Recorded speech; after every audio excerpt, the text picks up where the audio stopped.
Saat itu langit senja tampak muram seperti memahami perasaanku yang sedang kacau. Aku duduk sendiri di balkon kecil apartemenku, menatap jalanan kota yang mulai redup di telan malam. Sudah berbulan-bulan aku merasakan kehampaan ini, sebuah perasaan yang sulit kugambarkan pada siapapun. Rasanya seperti terjebak dalam ruang sempit tanpa pintu keluar.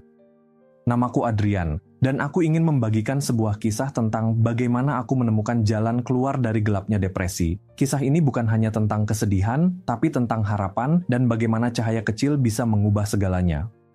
Awalnya, aku bahkan tidak sadar bahwa yang kurasakan adalah depresi. Aku hanya berpikir aku sedang lelah atau mungkin butuh liburan. Namun, semakin lama aku semakin menyadari bahwa ada sesuatu yang salah. Aku mulai kehilangan minat terhadap segala sesuatu yang dulunya aku cintai. Pekerjaanku sebagai desainer yang dulu aku banggakan menjadi beban yang tak tertahankan. Aku mulai menarik diri dari teman-teman dan keluarga. Telepon yang berdering kubiarkan tak terjawab, pesan singkat pun hanya kubaca tanpa membalasnya. Setiap pagi, bangun tidur terasa sangat berat. Dunia tampak abu-abu, tanpa warna, tanpa rasa. Suatu hari, sahabat baikku, Rena, memutuskan untuk datang tanpa pemberitahuan. Aku masih ingat jelas bagaimana ketukan pintu itu mengubah arah hidupku. "Adrian, aku tahu kamu di dalam. Bukakan pintunya," katanya dengan suara tegas sekaligus lembut.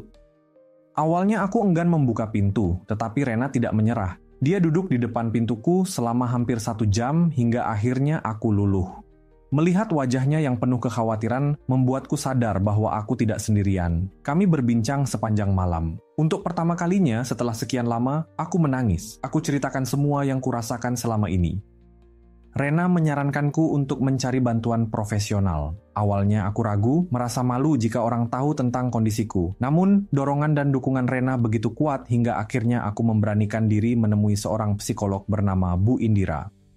Pertemuan pertamaku dengan Bu Indira terasa begitu asing. Aku duduk di sofa empuk di ruangannya, merasa canggung dan takut dihakimi. Namun, Bu Indira dengan lembut meyakinkanku bahwa aku berada di tempat yang tepat. "Tidak apa-apa merasa tidak baik-baik saja," katanya. Kalimat sederhana yang sangat berarti bagiku. Kami berbicara tentang banyak hal, tentang kehidupanku, keluargaku, dan masa laluku yang selama ini kusimpan rapat-rapat. Aku baru menyadari bahwa aku memendam begitu banyak luka tanpa pernah benar-benar menyembuhkannya. Perjalanan penyembuhan bukan hal yang instan. Ada masa-masa di mana aku merasa lebih buruk daripada sebelumnya. Tapi kali ini berbeda. Aku tidak lagi sendirian. Aku memiliki Rena, Bu Indira, dan perlahan-lahan aku mulai membuka diriku kepada orang lain. Satu hal penting yang kupelajari adalah tentang menerima diri sendiri. Aku mulai menulis jurnal setiap hari, menuangkan semua perasaanku di atas kertas. Kebiasaan kecil ini ternyata membantuku memahami diri sendiri dengan lebih baik.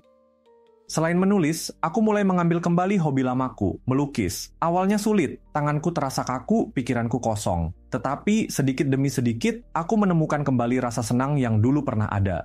Lukisan-lukisanku yang awalnya kelam perlahan-lahan mulai diisi dengan warna-warna cerah.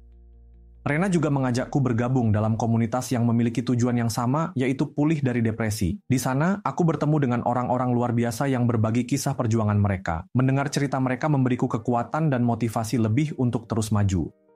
Satu demi satu, aku mulai menata hidupku kembali. Aku kembali bekerja dengan semangat baru, kali ini dengan perspektif yang berbeda. Aku sadar bahwa kesehatan mental adalah bagian penting dari kehidupanku yang selama ini sering kuabaikan.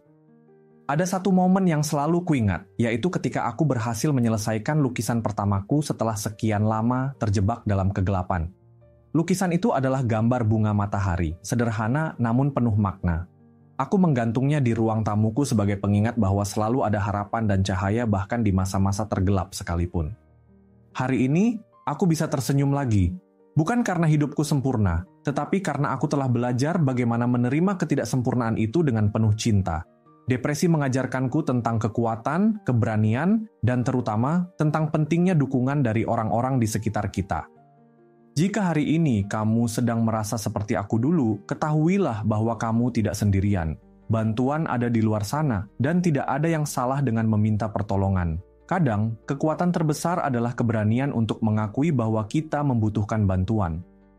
Aku harap kisahku ini bisa menjadi teman di perjalananmu. Aku ingin kamu tahu, kamu layak bahagia, kamu pantas merasakan cahaya yang sama seperti aku rasakan saat ini. Malam ini, langit kota kembali berwarna dan hatiku juga penuh warna. Aku tidak lagi takut menghadapi esok hari karena aku tahu bahwa di balik setiap gelap selalu ada terang yang menanti.